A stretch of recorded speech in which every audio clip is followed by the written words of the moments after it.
Hello po, good morning sa lahat. Welcome sa ating Saturday class ng ating Forex 101. So this Saturday, it is our third module. So let me share my screen with you. Nasa third module na po tayo ngayong Sabado. So ang pag-uusapan po natin, natapos na natin yung module 1. So natapos natin ang definition, history, currency pair conventions, pips and points. Tapos nung module 2, pinag-usapan natin ang margin and leverage, profit and loss, bid and ask, buy and sell. Tapos ngayong module 3, ang pag-uusapan natin ay introduction to technical analysis. So this will not be a thorough discussion on technical analysis, but it is merely an introduction to the concepts of technical analysis.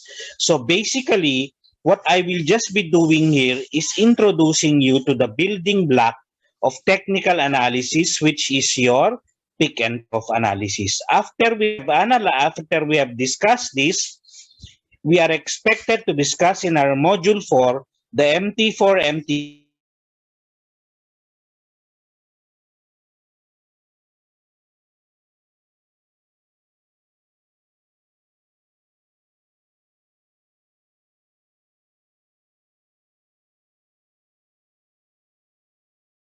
modules po natin is really a comprehensive view on how the forex market works from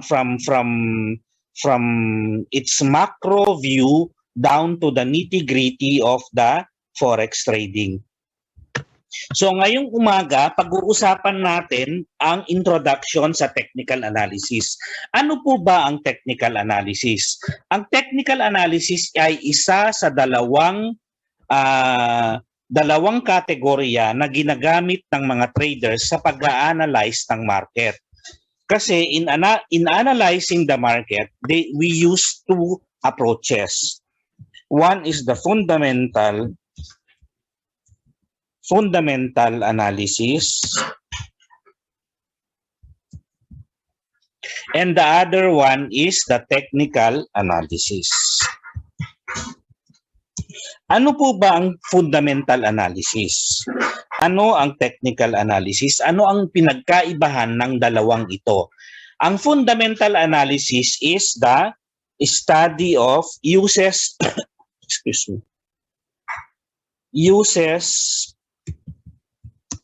law of supply and demand to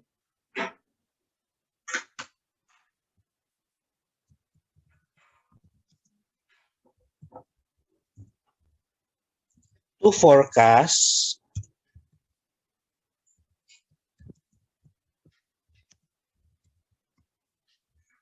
price changes. So, pansinin po ninyo ang definition, ano? So, it uses the law of supply and demand to forecast price changes. Itong price changes na to, hindi niya sinasabi kung aakyat o bababa, kung saan ka papasok, saan ka. Basta sinasabi lang niya magkakaroon ng pagpapalit ng presyo ng ganyan. So halimbawa, sinabi natin na we use the fundamental analysis in our daily activity or daily life. Halimbawa, nagkaroon ng massive fish kill o nagkaroon ng swine flu sa mga baboy. So alam natin kaagad na magbabago ang presyo ng baboy kasi because of that analysis alam natin na magkakaroon ng shortage ng supply ng baboy. Therefore, with the use of supply and demand, alam natin na magmamahal ang baboy. But as to up to how far the price will appreciate, the price will become more expensive, we do not know. Hindi natin alam kung hanggang saan magmamahal ang baboy dahil marami pang dapat na i-incorporate dyan tulad ng profit margin ng mga middleman, profit margin ng mga retailers, tapos yung mga expenses ng mga pag-aangkat ng supplies. So yun po yung mga dapat na kino-consider dyan para po natin malaman. Sa makatuwid, masyadong masalimuot, di po ba? Kasi sa larangan ng currency trading, pag-aaralan mo ngayon ang macroeconomics ng isang bansa. Yan yung fundamental analysis na sinasabi natin. Ano po ba ang macroeconomics? It is the study of the study in a larger scale, yung macroeconomics. Kasi nga, pinag-aaralan mo yung buong ekonomiya ng isang bansa. So, ang tinitingnan mo ngayon dyan ay yung kanilang GDP and its components. Yan ngayon ang tinitingnan mo. So maraming component po ang GDP. Kasi nga, by the definition alone ng GDP, ang GDP is the sum of all goods and services produced within a territory excluding its export and import. So yun po ang yun ang simplistic definition ng GDP. Ngayon yung mga components ng GDP for us to have an idea of what the GDP outcome will be, it is being monitored by a certain in the US, merong Bureau of Statistics na nagmo-monitor sa US niyan. So meron din namang merong sangay ang mga gobyerno na nagmo-monitor ng mga components ng GDP. Ito po yung mga tinatawag natin sa ating ito yung mga indicators or economic indicators that we monitor in the market. Ito po yung mga minomonitor po natin sa market na economic indicators. So examples of the economic indicators that we monitor in the market is employment,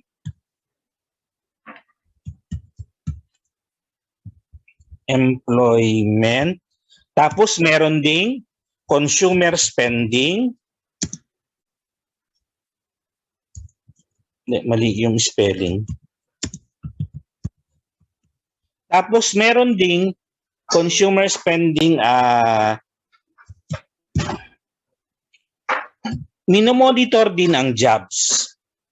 So minomonitor din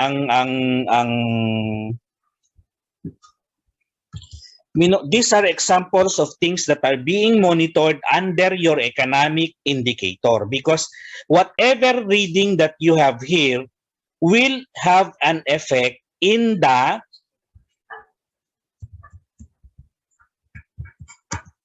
monetary policy of the central bank, who is in charge of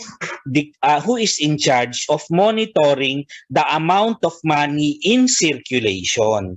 So yan po ang niya. Kasi kung masyadong maraming pera sa isang ekonomiya, ano po sa tingin nyo ang mangyayari? Di po ba mawawalan ng halaga yung pera? Huwag na tayong lumayo. Nung panahon ng Hapon, ang pera dito sa Pilipinas, kung mamamalengke ka, ay bayong-bayong dahil nagpakalat ng Hapon ng kanilang pera nung araw. So ang ginamit nilang pera ay yung pera ng Imperial Japan. Basta na lang sila nag-imprenta, bumili sila ng bond paper kay National Bookstore, yan, nag-imprenta sila ng ano po. So ang pera nung panahon na yon, dahil sa sobrang dami, nawalan ng halaga. That is why the central bank has the delicate task of controlling the amount of money by way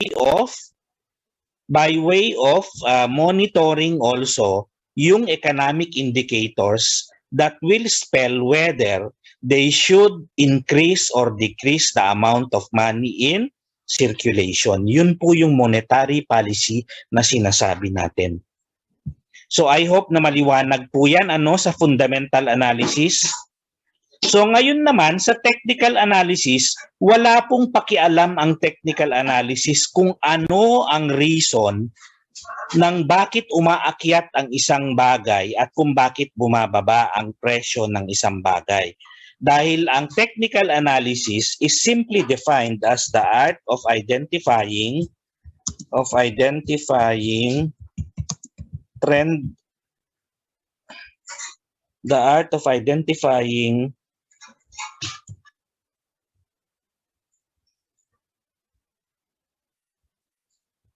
the art of riding on a trend at an early stage and maintaining that trading posture until the weight of evidence has proven otherwise. So yan po ang pinaka-definition ng technical analysis. So sinasabi niya, it is the art of riding a trend. Riding a trend at an early stage and maintaining the trading posture until the weight of evidence has proven otherwise. Yan po ang definition ng technical analysis. So, ang technical analysis po kasi ay ginagamit yan dahil ano ang importance or ano ang advantage ng technical analysis. The system is portable. Ibig sabihin ng portable, it can be used in different classes of assets. It can be used in forex, it can be used in commodities, it can be used in stocks. I will explain it later kung bakit pwede po siyang gamitin kung saan-saan. Pwede siyang gamitin kung marunong kang magbasa ng technical analysis sa forex, pwede mong gamitin yan sa commodities, pwede mong gamitin sa stocks. Yan po ang advantage ng technical analysis, no? Number 2, it is portable and it is also ano pa ba yung isa? I've forgotten the other one, but this is the most important quality of technical analysis. Hindi siya pwede siyang gamitin kung marunong ka na, pwede mong gamitin sa all class of assets. So bakit ganyan? Kasi kung papansinin ninyo, ang technical analysis, dalawa lang ang pinag-aaralan mo dyan. It is the price over time. So kung I will just show you a chart, no? That will show us a sample of chart na ang pinag-aaralan mo lang dito ay dalawa lang. So regardless kung what it is, ano po. So halimbawa ito. Nakikita nyo, ano po ang obvious dito? Dalawa lang pinag-aaralan mo dito. Ang pinag-aaralan mo dito ay presyo, which is nasa iyong ordinate. If you plot the prices in a Cartesian coordinate system or tinatawag natin na graph, yan, this one, the y-axis is your price and the x-axis is the time. So yung x-axis mo ay nasa abscissa, yung price mo ay nasa ordinate.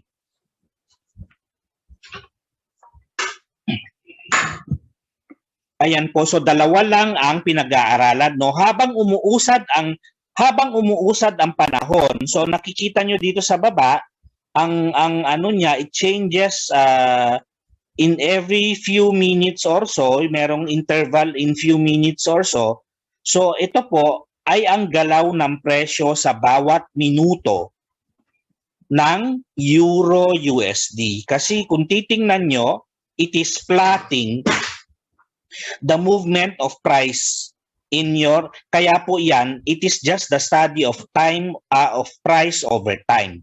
Yan po ang technical analysis. Sa ngayon naman, marami tayong ginagamit na chart sa pag-aaral ng technical analysis. Meron tayong ginagamit na pwede tayong gumamit ng bar chart or what you call a bamboo chart. I will explain later kung bakit po bamboo chart ang tawag dyan. Tapos meron din tayong ginagamit na pie chart or meron din tayong ginagamit na gumagamit din tayo ng line chart or pwede tayong gumamit ng yung parang 3D na ano. So I forgotten kung anong tawag doon, ano.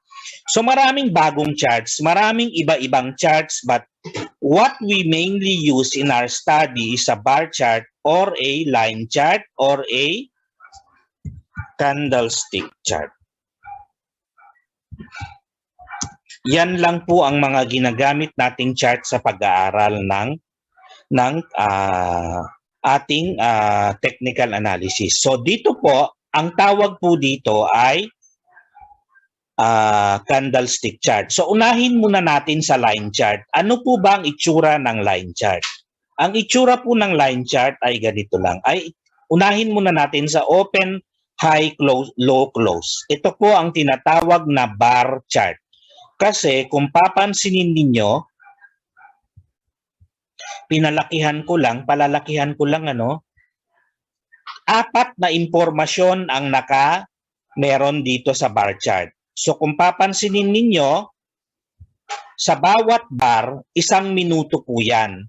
Ibig sabihin, sa isang bar na yan, kung ano ang nangyari sa 1 minuto, nakapaloob po lahat dyan. Dito po, meron po siyang, yung nasa left tick niya ay opening price, yung nasa right po niya ay closing price. Yung pinakataas ay high price, yung pinakababa ay low price. Sa makatwid, sa 1 minuto, ito ang naging opening price niya. Ito, dito siya nag-open, dito siya nag-close, ito ang high niya for that minute, at ito ang low niya for that minute. Ngayon naman, kung ililipat ko ito, you can change the time element here because computer na ang ginagamit natin. So madali na lang po ang magpalit-palit ng time frame dito. So halimbawa, anong ibig sabihin nito? Ang isang bar na ito ay 1 oras. So ito yung opening ng bar na yan, ito yung opening niya nung oras na yan, ito yung closing niya nung oras na yan, at ito po yung high niya, ito po yung low niya nung oras na yan. So, just to drive home the point, pag ikaw ay pupunta ngayon sa daily, makikita mo na ang isang bar ay 1 araw. So itong left na to, diyan nag-open ang presyo, dito sa right, diyan nag-close ang presyo, at itong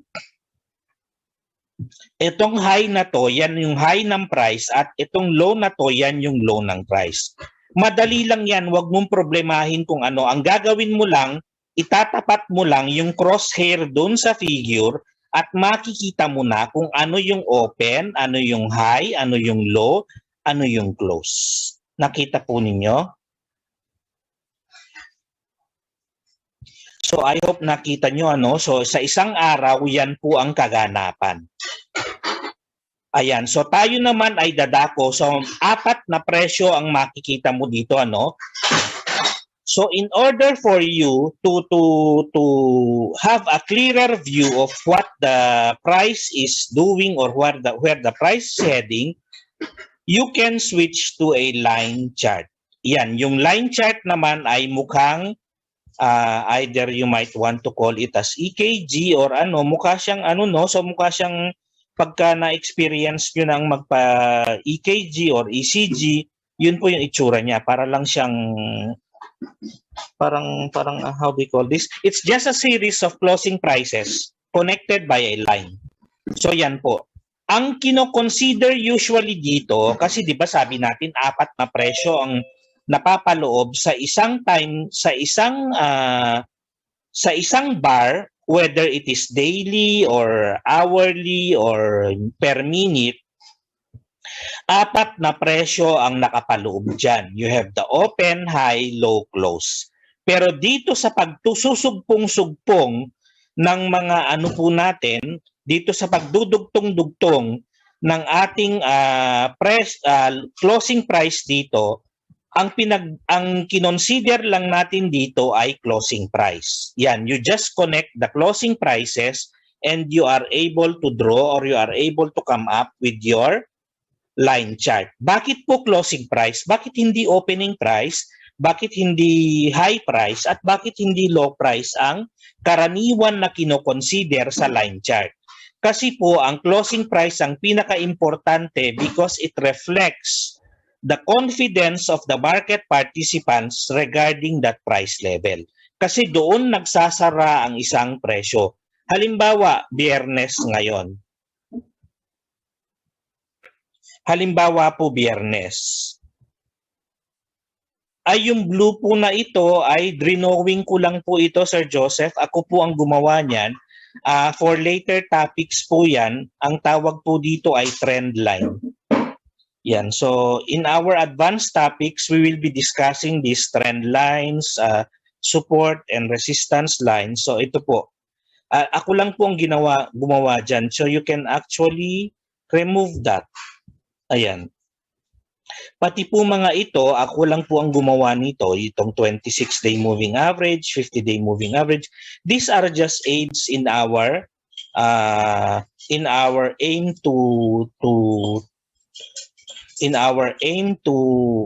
forecast the direction of the price. Yan po.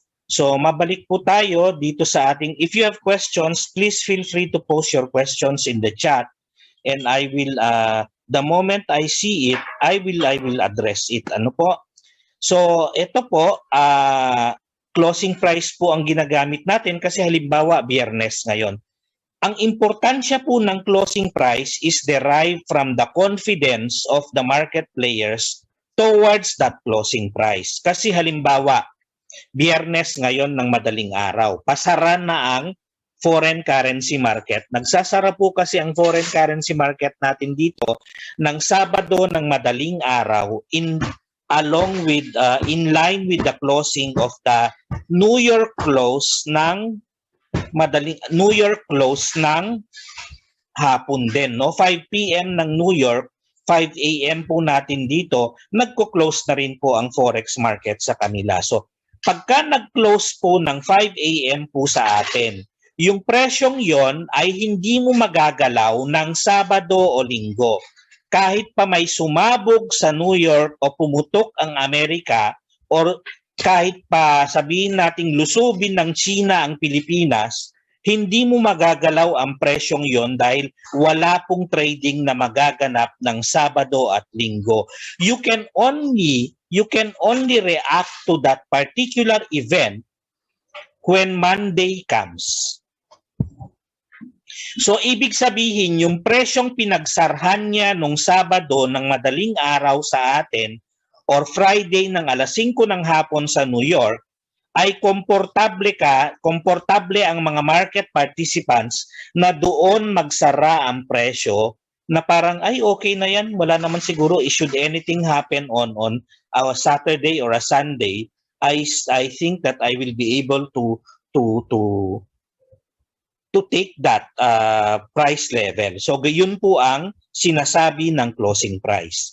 Kaya po dito sa line chart, ang madalas na ginagamit ay closing price because of the importance or the distinct importance of your closing price as compared with other prices in the chart. Other prices, what I mean by other prices is the opening price, high price, and the low price. So karaniwan, I hope na clear po no kung bakit closing price ang karaniwan na kino-consider dito sa ating construction of a line chart. So ang next naman po na ginagamit ng karamihan sa mga traders, so especially recently, it has gained ang tawag dito? It has gained massive approval or massive following etong candlestick chart. Ang candlestick chart naman po ay dalawa ang kulay. So itong itsura ng candlestick, ano? So your candlestick might be shaded or unshaded. A shaded candlestick will represent a down market. So let me just pull up. Yan. So ang candlestick po, dalawa pong klase yan. Ano po? Isang usually dito sa chart natin, you will see that it is either colored red or colored blue. So dito po, nakita nyo po, either red or blue po siya. Dito po sa ating talakayan, dito sa ating pagtatalakay, red or green naman. So ito dapat blue ito.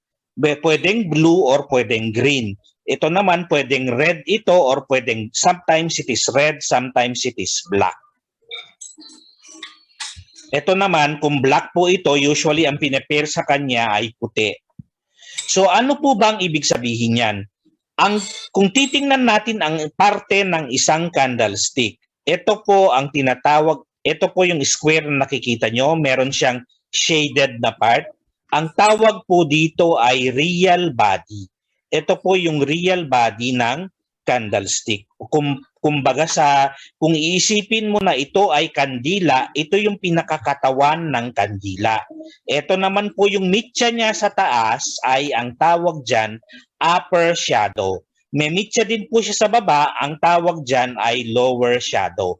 Ang kulay niya ay nagbabago depende sa posisyon ng closing price niya relative to its opening price. Pagka ang closing price ay mas mataas kaysa opening price, ang kulay po niya ay green, blue, or whatever color that you would want to assign. Either unshaded or ano po. So for the purposes of standardization or for the purposes of contextualization, ito po ang ano po natin, pagka mas mataas ang closing sa opening, kinukulayan natin ito ng green or blue. Dito sa chart natin na ginagamit natin, blue po ang kulay niya pagka ang closing price ay mas mataas kesa opening price. Yun naman pong presyo na hindi nakasama sa kanyang closing price kasi pwede ito po kung umakyat po yan hanggang diyan nung closing, edi yan buo po yan, wala kang makikitang mitya. Pero kung bumaba siya bago mag-closing, may makikita kang mitya. Mabubuo yung mitya dito. Yung mitya po dito sa taas, ang tawag dyan ay upper shadow. So yung pinakadulo ng mitya is your high price. Dito naman, yung opening price mo, so what happened here is nag-open dito, during the course of the day, bumaba siya dito, tapos before the closing, umakyat po siya. Kaya po nagkaroon ng mitya dito. Kasi kung if you are going to imagine na itong real body na ito ay nai-stretch, so kung gagalaw-galawin mo yan, mabubuo mo yan. So halimbawa, igagalaw mo ito pababa, tapos iaakyat mo din siya ulit, mabubuo mo ito. If you will just extend your imagination a bit, you will come up. I'm sure you will be able to paint this in your imagination. So ito yung low price mo. The difference between the low price and the opening price is your lower shadow. In the case of its opposite naman, ito yung high price mo, it doesn't change, the high is still the high of the bar and the low is still the low of the bar, but now if you are going to notice, your opening price is at the higher portion, is at the higher level of the bar compared to your closing price, which is below your opening price. Yun po ang pinagkaiba ng dalawang ito. Ayan po. So yung pagka ganito, mas mababa yung closing niya kaysa opening niya, yan po ay down. We call that a down market. Pagka mas mataas naman yung opening niya kaysa closing, pagka mas mataas yung closing niya kaysa opening niya, we call this an up market. So clear po tayo diyan sa ano ng itsura ng mga candlestick. Yan po. So that is how a candlestick is constructed. Ano po? So nasa introduction pa lang tayo, dinidiscuss ko pa lang sa inyo yung mga iba't ibang uri ng mga chart na ginagamit natin. Yung pie chart naman ay mukha siyang pizza pie. Yan. So yung pizza pie, just to show you, pero hindi siya gamit sa forex market kasi it doesn't serve the purpose of charting pagdating ng pie chart. Wala po siyang gamit. So hindi ko na po i-discuss kung paano po ginagamit ang pie chart kasi it's not our concern as of this time. Yan. So ito pagka pinag-uusapan ang market share, pinag-uusapan ang share mo sa share ng market, pinag-uusapan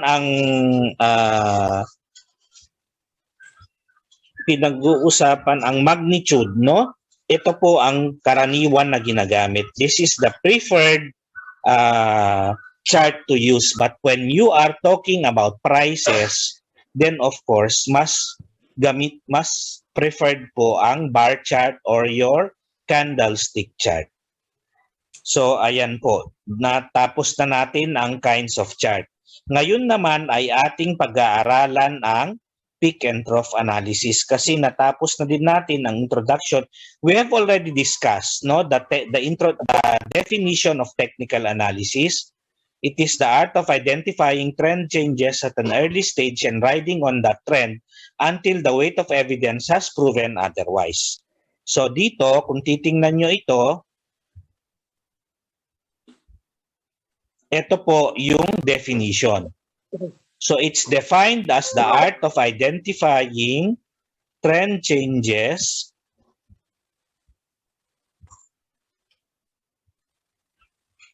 at an early stage and riding on at an early stage and to maintain an investment or trading posture until the weight of evidence indicates that the trend has reversed. So yung sinabi ko kanina, pareho din naman sa sinasabi dito. So ang next po na pag-aaralan natin ay peak and trough progression. Bakit po peak and trough progression? Because it is the basic building block of technical analysis.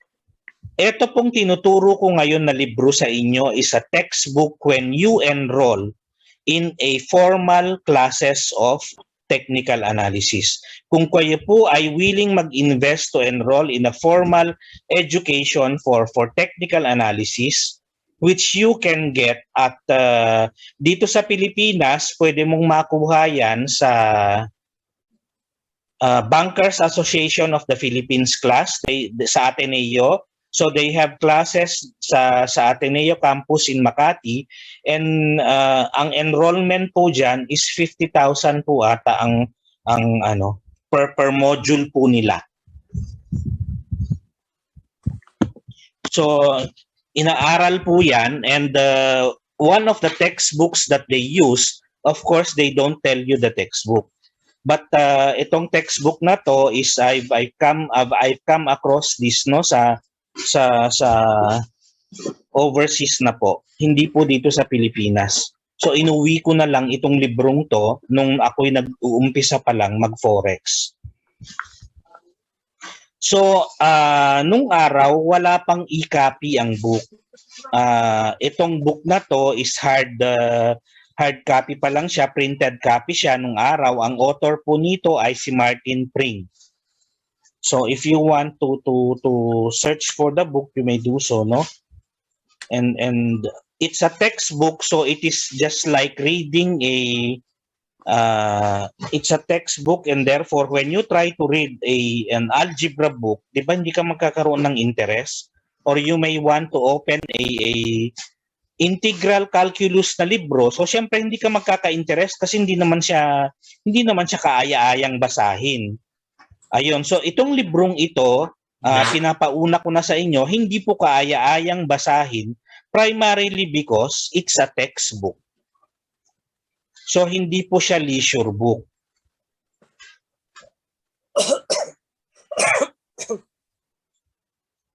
Nasaan na yung definition niya?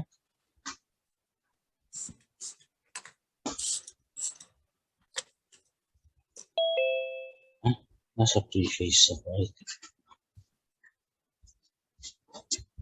Sisilipin ko lang po kung may nag-question.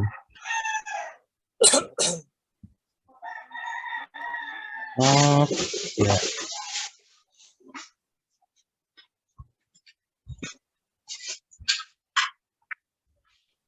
Yan, so nandito po tayo kanina. So sa ating pag-aaral po ng technical analysis, it is important that you consider yung time frames na sinasabi niya dito. So ano po ba yung time frames na sinasabi dito? Meron po tayong tatlong importanteng time frame, 3 important trends. It is important that you are able, you are initiated to these trends because yung future understanding ninyo sa technical analysis will also rely heavily on your understanding of the primary trend, the intermediate trend, and so the primary trend, the intermediate trend, and the short-term trend. So I will now discuss with you what is the intermediate trend. The primary trend. The primary trend lasts between 9 months to 2 years. Huwag nyo pong gaanong pansinin itong i-memorize, 9 months, 2 years. 9 months na primary trend na siya. Hindi po ganon. Ang ano po dito, kaya po sinasabi natin na when you read this alone, most likely malilito ka kasi textbook siya. It is intended that somebody is going to explain it to you while you are reading, while you are going through it. So parang classroom setting, ano po? So ito po, ang sinasabi lang niya dito ay contextual dapat ang understanding mo ng interaction ng primary trend, intermediate trend mo at ng short-term trend mo. Bakit natin sinasabing contextual? Kasi the length of time is not of importance. What is important is you must understand that in a primary trend, itong pinakamakapal na trend na ito, the smaller trend which is your intermediate trend, itong medyo mas makapal, will move along your primary trend. Ibig sabihin, what do you notice here? Sometimes, even when your primary trend is up, your intermediate trend may be going down. So do not get lost in that forest of price action. Kasi paakyat yung totoong trend mo pero pababa yung ginagalaw ng presyo mo. So, pagka sinabi sa'yo na the primary trend is uptrend, but we are seeing some correction, we might be seeing, or it's time for some correction, then expect the price to go down. But it does not mean that the primary trend has already reversed. So, you must also understand that in your intermediate trend, your short-term trend can be also interacting with your intermediate trend. So, ibig sabihin yan, your intermediate trend might be going down, but might be going up also, but your short-term trend is going down. So, yan, pag in-apply nyo po yan sa ating pag-aaral ng technical analysis, dito po sa ating chart, yan po. Paano mo po ngayon i-apply yan? How do you apply that concept now? So ngayon sa ating pag-aaral, kaya po natin tinitingnan that's why we look before we, 'di ba, ang target lang naman natin is to trade within the day. We do not want to trade for 3 days non-stop. We do not want to babad yung posisyon natin for 3 days or 1 week or 1 month. Primarily because hindi po tayo malalaking investor. Kasi kung kung magbababad ka ng posisyon mo, you will be paying a premium every time the position is left open during New York close. That becomes times 3 when it hits the Wednesday New York close. Kasi it takes into account the interest for Saturday and Sunday of the week. So, dyan po, nagbabayad ka ng premium. Paano kung ang investment mo ay maliit lang? Tapos hindi pa kumikita. Tapos nagbabayad ka pa ng premium kasi nakababad ang posisyon mo. So, mauubos ang pera mo sa kababayad ng premium. In the end, ang yumaman si broker, hindi ikaw. So, yun po ang ano doon. Yun po ang wisdom kung bakit we would want to trade primarily on a day-to-day basis pa lang. So yun po please take note of that. Kaya before we start our technical analysis, sometimes what we do is we study yung daily natin. We liken our daily chart. I am not saying that the daily is the primary trend. Ang sinasabi ko, we liken it because ang ating approach is contextual. Ibig sabihin, you try to read between the lines. Ibig sabihin hindi spoon feeding yung ating hindi, how do I say this? Hindi literal yung ating pag-i-interpret sa ating inaaral. Ayun po. Yun lang po ang ibig kong sabihin.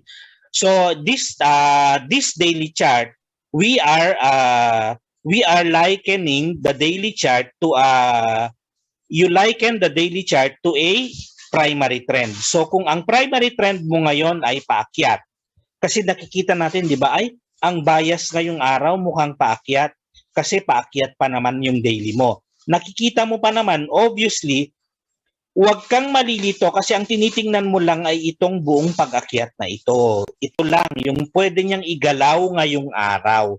You are just, pero kung ikaw ay long-term trader, sasabihin mo ngayon, paakyat siya because of this. Kasi ito, tuloy-tuloy yung pag-akyat niya, pero nagko-correct siya ngayon. So kaya po sa mga long-term traders, marami ang nag-aabang na bumili dito sa ilalim kasi they are expecting na after hitting this, aakyat na siya.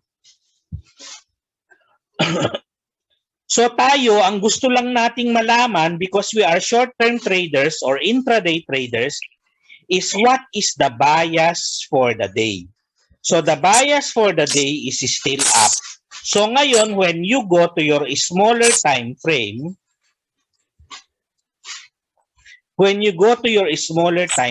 you will look for opportunities to buy or sell. Di ba buy kasi paakyat, you look for opportunity to buy. When the market is going down, you will look for opportunity to sell. So dito ka ngayon, ito ang buying opportunities mo dapat. So kung ikaw ay napag-iwanan na dahil natulog ka sa kangkungan, nasa gitna na ang presyo, magbabay ka ba dito? Siyempre hindi. Kasi kung magbabay ka dito, pwede pang bumabayan dito. Di po ba? Nakita nyo naman na ang aksyon niya ay akyat baba. Tumatalbog-talbog siya dito sa 26-day moving average na ito. So, ang gusto mong mangyari, antayin mo siya na bumaba dito. Di po ba? So, ngayon, punta ka na naman sa smaller time frame. Titingnan mo kung pwede kang mag-buy. So kung nasaan ang presyo ngayon, here or here. So pwede kang mag-buy dito or pwede kang mag-buy dito ngayon. Kasi pagka yan ay lumagpas dito, makakapag-desisyon ka kaagad na i-cut yung posisyon mo. Hindi yung magno-novena ka muna na balikan sana ang presyo mo bago ka mag-cut ng presyo mo. Tandaan po natin na ang trading is merciless. It does not take into account kung umiiyak tayo ng dugo or nagpe-pray tayo ng rosary, ng taimtim na taimtim. I am not saying that praying is does not do anything good for you, what I'm trying to say is your praying will not do anything good to you when you don't take a proactive stance in your trading. Ibig sabihin, hindi ka mabilis gumalaw.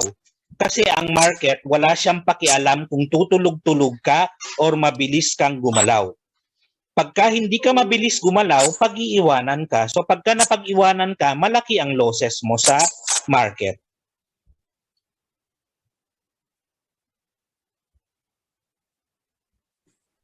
Ayan po. So pagka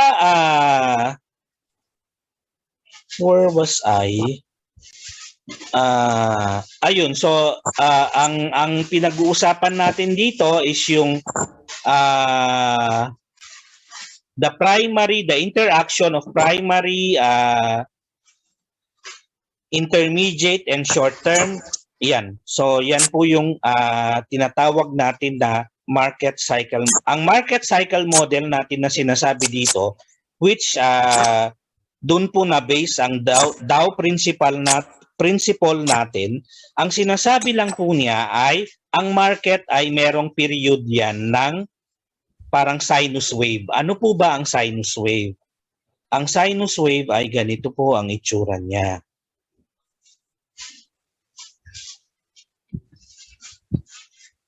Parang wala na ata. I'll just, dito na lang. Pag hindi ko nahanap dun sa libro, I'll just economic cycle. Para lang maintindihan po ninyo, no?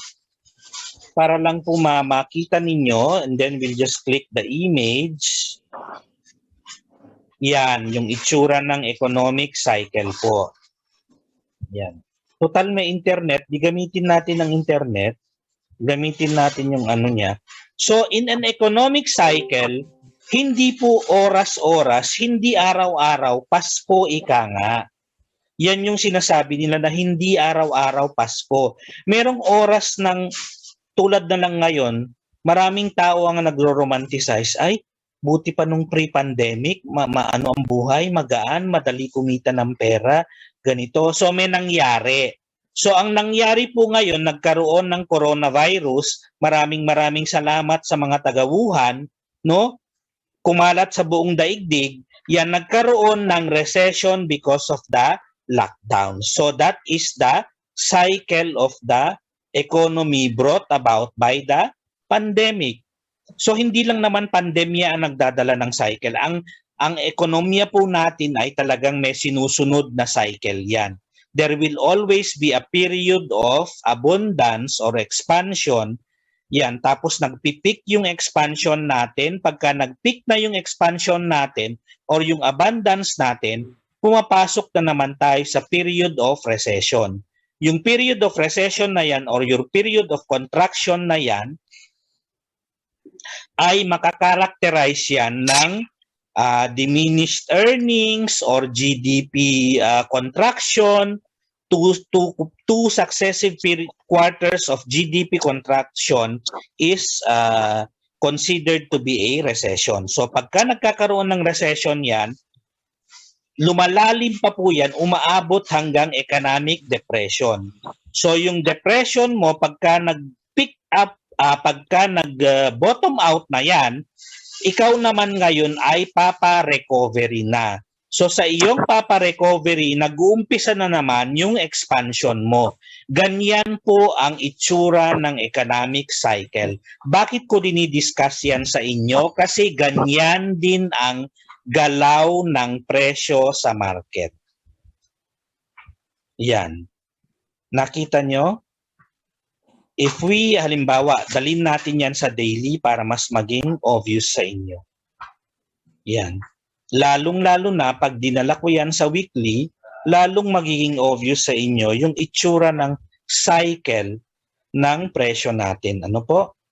So you have periods of expansion and then nagkakaroon ka na naman ng period of contraction, tapos magbo-bottom out, tapos mag-expand ulit. Kasi ang market po is walang pinagkaiba yan sa it mirrors the economic cycle of whatever yung currencies natin Sir, ano po gamit mo lagi na indicator? Yung indicator po natin, depende po yan. Ang gamit po ng indicator, you have trend following indicators and you have momentum indicators. So it depends on the trend that you are following. If it is consolidating, then you use the momentum indicators. You under your momentum indicators, you have RSI, you have stochastics, you have rate of change. There are so many indicators under your momentum indicators. Ngayon naman sa trend following indicators mo, you can, when the market is trending, ibig sabihin ng trending, you have a series of higher highs and higher lows or lower highs and lower lows. So you can either use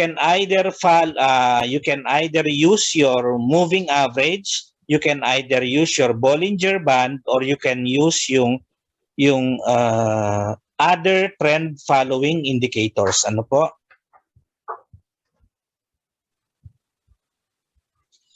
Dito po sir, dito po sa free classes po natin, hindi ko na po tinuturo 'yun, pero dun sa advanced classes po natin, tinuturo ko po 'yun.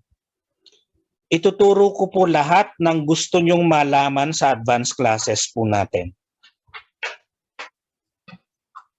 Ayan po. So, ang ano po natin ngayon, ang going back to what I was discussing to you, ang tanggalin ko na lang to para hindi ako nalilito. Ayan. So, dito po tayo sa meron po tayong mga market cycle model na yun nga yung sinasabi natin, you have a period of expansion, peaking, and then contracting, and then you have period of recession, and then you have period of recovery, and then you have period of expansion again. So, ganun din po ang ating market. So, that now brings us to kaya ngayon, pag-aaralan natin ang peak and true analysis because of the market cycle model. To tell us kung saan na nga ba ang market in order for us to be guided accordingly in the market cycle model. Kaya po pag-aaralan natin ngayon ang peak and trough analysis. Diyan na po ngayon mapupunta yung ating topic. Yan, masyado lang malikot yung kamay ko, galaw ng mouse, kaya po pasensya na po.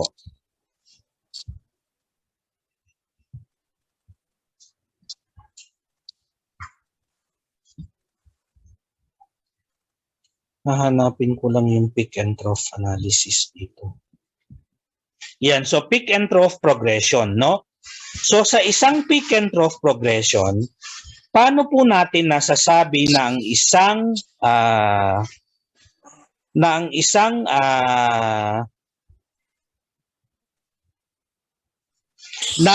trend ay paakyat? Why, if I ask you now, why do you say that this is uptrend? Anong characteristic niya ang nagsasabi na uptrend po siya? Uptrend po siya kasi you have a series. Ito pong tawag dito ay peak. Ito pong tawag dito ay trough or bottoms. This one is peak or tops. This one is trough or bottoms. Yan. So, you have a series of rising peaks and rising troughs for your uptrend. Whereas in your downtrend, you have a series of declining peaks and declining troughs. Kaya po natin siya tinawag na downtrend. Ayan po. So ngayon, pagka continuous ang pag-akyat ng rising peaks mo and rising bottom mo or rising trough mo, the trend is said to be in an uptrend. So halimbawa, titingnan natin ngayon yung hourly natin dito, no? If we are going to look at our hourly here, kung titingnan mo, ito lang ang titingnan mo. You do not need to look at the entire thing, no? But if you want to see the entire, you want to consider the entire thing, then we may do so, no? So dito, dito po, ano po ang masasabi natin sa trend na ito? Ito po ba ay uptrend o downtrend? Di ba clearly it is an uptrend because you have a series of increasing peaks and you have a series of increasing troughs or bottoms. Kaya po siya uptrend. Ngayon naman, kung meron kang ganyan, when do you say that the uptrend is already reversing? So halimbawa, dito po,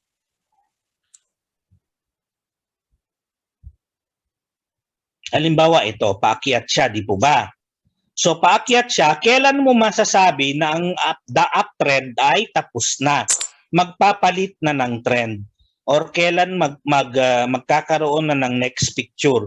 Ngayon, ang sabi niya, pagka yung previous na peak ay hindi nabutas, when it starts to make a lower peak than the previous peak and your previous low is your previous law is broken or violated. Yan, sometimes I'm lost for words because I have to catch my breath. So ito, the first time that the law is violated is considered to be your half signal that the trend is already reversing. The moment that your second low, yung low mo dito, is saan ba yung low mo? Ito yung second low mo, di ba? So if this is your second low, the second law is violated, then there is a confirmation that bakit po ganon? Kasi kung papansinin ninyo, no, I will just try to explain it to you. Ayan. Kasi kung papansinin ninyo, how did you define an uptrend? The uptrend is defined by a series of declining peaks and declining troughs. Hindi po niya in-explain dito, pero itong series na ito ay napaka-importante. Kasi kung aaralin mo, if you go back to your what makes a series? If you go back to your lesson in physics class, I hope hindi kayo tulog nung pinag-aralan nyo itong series na to sa electricity class ninyo sa physics. Ano po? Ang series is dapat meron kang minimum of 2 points for you to connect a series, di po ba? So if you remember yung parallel series mo sa electricity, so yung yung series mo dito, meron kang dalawa for it to become a series. So ngayon, it has to be a series, no? So you have you at least have 2 points up and 2 points na down. So ngayon, pag binasa mo tong librong to, sasabihin lang niya series. Bahala ka nang umintindi doon. Yun po ang ano niyan. So that's why it is important that you need mentoring in kung malawak naman po ang ano natin, ang panguunawa natin sa mga textbook, then you may read the textbook. Wala pa naman po akong sinasabing bawal po basahin. Hindi naman po ganoon. So ito po, yung series po natin, dapat may dalawa kang point na nagko-connect. So dito, bago ka makagawa ng dalawang point, you need the second law to be broken. Para po may dalawa kang point na magsasabi sa iyo that there is a series of decreasing peaks and series of decreasing troughs. Kaya po yan, madedefine na natin na downtrend po siya. So dito po nako-confirm ang downtrend. The moment that it breaks the second law, then there is a confirmation that the downtrend is going on. So clear po tayo dyan. So the same manner, dito po sa downtrend na to, yung pag-akyat naman niya, the first time that the high is penetrated, you will have a half signal. The second time that the high is penetrated, you will have a confirmation of the uptrend because you now have a series of increasing peaks. Ito na yung dalawang increasing peaks mo and ito yung dalawang increasing trough. Kaya po yan ang confirmation ng ating peak and trough analysis. So kung may katanungan po kayo, I am dedicating this hour for our Q&A. Kung meron po kayong katanungan,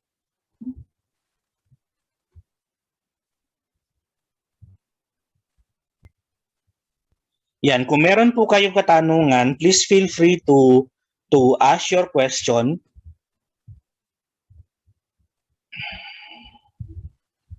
So ang peak and trough po ay ang pinaka-building block ng ating. Sir, pwede po pabalik sa screen. Saan po, Sir Joseph? Ito po. Yan. Ito po ba? Opo, sir. Okay na. Okay na po. Okay na. Sandali. Parang mahina yung... Hello? Okay na po, sir. Yan Tama po ba, Sir Joseph? Salamat. Hello po. Yes po, sir. Ayan, kasi nag-iisa lang yung gumagana dito sa ano ko, sa headphone ko. Yung kabilang tenga ko medyo bingi na. Medyo hindi na ako nakakarinig. Tapos natapat pa po doon yung ano. Okay na po. Ayan, so ang peak and trough po natin, ang pinaka-building block po ng ating technical analysis. Kasi kung aaralin po natin yan, no, kung titingnan natin yan, kung i-apply natin yan, it is accurate, but the problem is it is not responsive. What do we mean by hindi responsive? Accurate siya, pero there is a tendency na pag nag-confirm na siya, kumbaga, walang pinagkaiba yan sa aanhin pa ang damo, patay na ang kabayo. No po? So, late na nung nag-confirm siya. So, dito po, halimbawa, di ba ito yung previous law? So, umakyat, nag-create siya ng, it tried to, and then nag-break yung previous law mo dito. So, ang next na law mo from here, relative to here, is this one. So, nung nag-break po yan, ay yung presyo mo ay nasa kalagitnaan na, nung sinabi mo ay may downtrend na, nasa kalagitnaan na po siya ng kalagitnaan nitong pattern na ito. So ang gusto po natin, kasi by definition of technical analysis is riding on a trend at an early stage. Babalikan lang po natin yung I will just to refresh just to drive home the point yung sinabi ko kanina.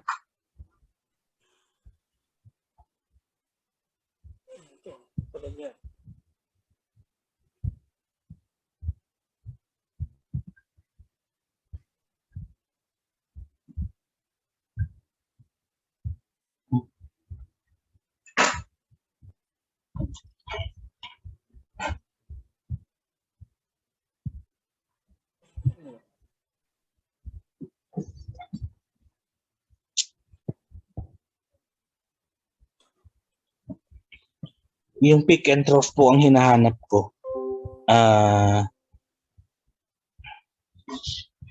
Yan, dito.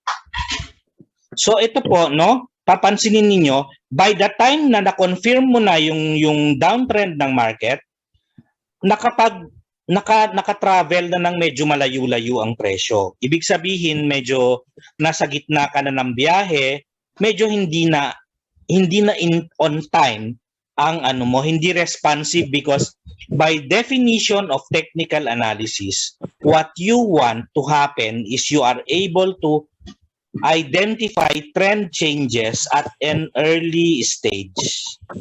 Yan po. Kasi yung definition natin ng technical analysis, if you revisit the definition of technical analysis, ang sabi po niya dito, it is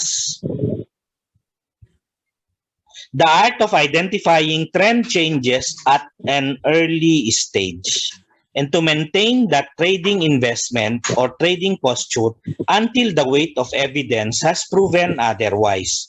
Ibig sabihin, ito, Yan, yung early stage na yan is an important word in this definition kasi what you want to do in technical analysis is come to the point where you are able to identify the trend change or magbabago na ng magkakaroon na ng change sa trend, hindi doon sa pangalawang confirmation, bagkus ay mas maaga pa doon, masasabi mo na ang gusto niyang mangyari, dito pa lang masasabi mo na magbabago na ang takbo ng presyo. Siya ay bababa na dito pa. Di ba mas maganda yan kaysa dito? Kasi dito medyo malayo na. Pero dito, masasabi mo na maaga pa lang. So sa ating advanced topics in technical analysis, I teach how to, hindi naman galing sa akin yung kaalaman, galing dito sa libro na hinasa na lang ng experience ko ng over how many years. So yun po, lahat naman po tayo nag-uumpisa sa libro, walang hindi nag-uumpisa sa libro. Kaya po sineshare ko sa inyo itong libro ngayon dahil walang, kahit kaninong doktor ka pumunta, walang doktor na pinanganak na magaling ng doktor. Lahat ng doktor nag-umpisa sa libro. Ang pinagkaiba na lang nila, nung sila ay graduate, yung kanilang experience. So the way they interpreted the book and the way they assimilated the knowledge in the book, that spells the difference. So ngayon, ang sinasabi ko sa inyo is yung pag-aaral natin ng libro, you have to, if you are a new learner, you have to take it by heart. You have to learn this by heart because this will become the very core of your understanding technical analysis. Kasi ito po, magagamit po ninyo kahit kayo po ay mag-retire na. Halimbawa, maliit ang kita nyo sa maliit ang kita nyo sa SS, no? Maliit lang ang binibigay sa inyo ng SS. You would want to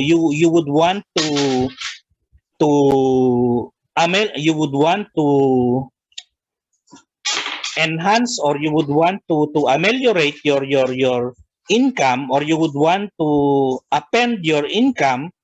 Mahina na ang katawan mo, hindi ka na makabiyahe, madali ka nang mahapo. Sa trading po, pwede kang umupo sa bahay mo, pwede kang nakaupo lang, pwede kang nasa kama lang at mag-trade ka. Yun nga lang, syempre, yung kabog dun sa dibdib mo or yung nervyos, malakas din makapagpanervyos, of course, no? Pero pag nagtagal-tagal na and you are able to learn the different facets ng trading or learn the intricacies of trading, then medyo mawawala na po yung kaba mo sa dibdib or yung kabog sa dibdib mo, ano po? So ito po yung sinasabi ko po sa inyo na kailangan po nating pagtiyagaan, wala pong shortcut sa trading. Hindi po totoo yung sinasabi nila na tingnan mo lang yung yung mga signals, mag-base ka sa signal. Bebentahan kita ng signal, ito ang signal ko. Bilin mo, makakapag-trade ka na. Ang tanong ko sa iyo, yung signal na yan ay gawa ba ng Diyos o gawa ng tao? Di ba gawa ng tao? Kung gawa ng tao yan, bakit hindi niya sinarili yan? Totoo palang nakakapagpayaman yan. Di po ba? So bakit pa niya binibenta kung talagang totoong nakakapagpayaman yan? So yun po ang inaano ko sa inyo. Learn to discern well what is true and not.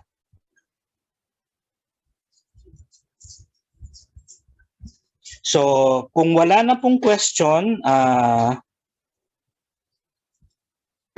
kung may question pa po kayo, please feel free to ask. Kung wala na pong question, that will wrap up our third module for this session.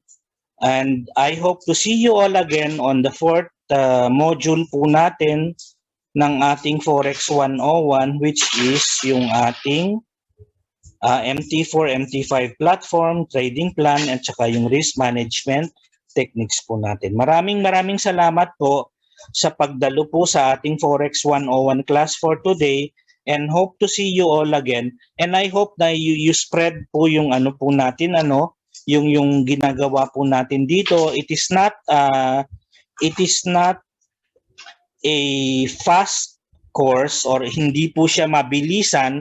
Kasi po, ganito naman po talaga ang mag-aral. Ibig sabihin, kahit na anong negosyo ang pasukin ninyo, wala pong mabilisan dito. Kasi kadalasan ng mga taong nahihikayat sa mga mabilisan na negosyo, kadalasan po sila po ay nagugoyo. Yung mga, ay maglagay ka lang ng pera mo dito, kikita ka na ng 20%, buwan-buwan, wala ka nang gagawin. Uupo ka lang. Karaniwan po, hindi po totoo yung mga ganon. You have to spend some time also in learning, no po? Kasi kung gagawin mong negosyo, kailangan pag-aralan mo din ng maayos. Hindi mo pwedeng gawing negosyo ang isang bagay na hindi mo alam.